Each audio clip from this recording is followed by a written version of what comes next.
I have been a postpartum nurse for like 7 years now, and you guys need a little bit of help, okay? Let's talk about hand expression. This is my areola, okay? And I've seen a lot of areolas. Some areolas are gigantic. Some areolas are kind of tiny. But usually, whatever your starting or your baseline areola size is, when you get pregnant, it's going to get a little wider. You know why? Because that baby you're going to make can't really see. And so he or she needs like a bullseye in order to find that nipple. So your areola darkens, widens a little bit so that the baby can actually see your nipple, find your nipple. But not only that, babies use their sense of smell too. So your baby can always smell you.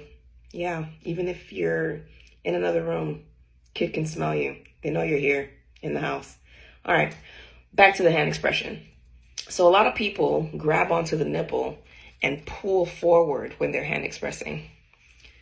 Sweetheart, baby, honey, boo-boo, child, you are not a cow. This is not an udder, okay?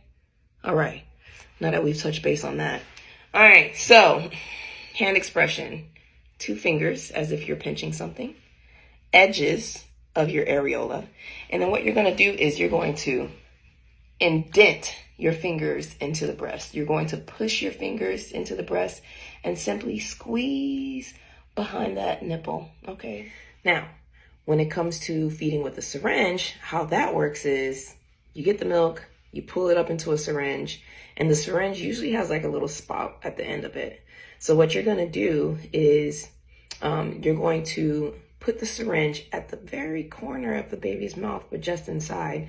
But then you're gonna use a gloved finger, or of course wash your hands first if you wanna use a bare finger, and you're gonna stick it inside the baby's mouth, kind of like a hook, okay?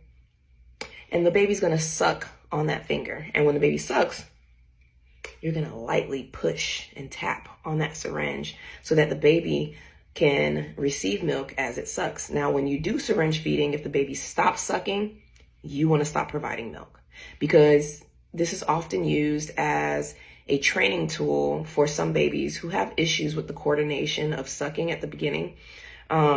So you're basically training a baby to suck on the nipple so that they can learn that when I suck, I get food. If I stop sucking, food stops coming. And so they learn that through that. So syringe at the corner of the mouth, finger hooked into their mouth, they're sucking and you're tapping. They stop, you stop. Okay? That's syringe feeding.